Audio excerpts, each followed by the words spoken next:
Hello everyone and welcome back to the channel. And today we're going to dive into a topic that's been gaining more and more attention, positive psychology. Have you ever thought that traditional psychology, for a long time, focused more on treating mental illnesses and problems? That's super important, of course.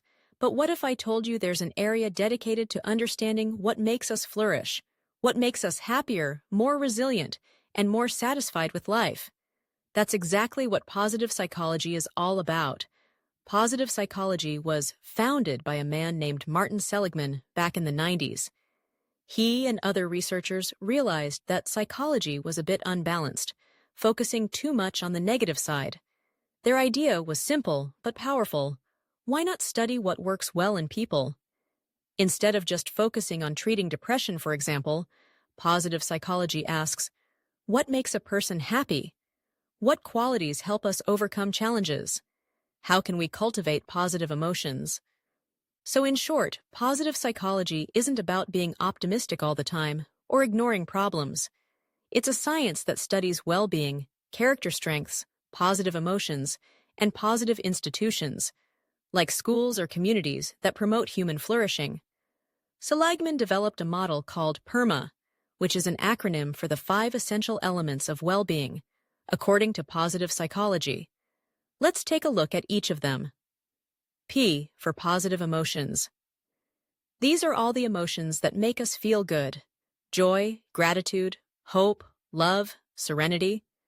Cultivating these emotions doesn't mean being happy all the time, but rather learning to appreciate them and create them more often in our daily lives. Think about laughing with friends, feeling grateful for something simple, or the satisfaction of a job well done. E for engagement. Engagement happens when we are so immersed in an activity that we lose track of time. It's what many call a state of flow. It can be a hobby, a job, a sport, anything that completely absorbs us and makes us use our best skills. When we're engaged, we feel alive and in control. R for relationships. We are social beings. Having positive and meaningful relationships with other people is fundamental to our well-being. This includes friends, family, partners, and even coworkers. Strong connections give us support, love, and a sense of belonging. M for meaning. Having a greater purpose in life, something we believe in and that drives us, is essential. This could be contributing to something bigger than yourself, like a social cause, your faith, your family, or your work.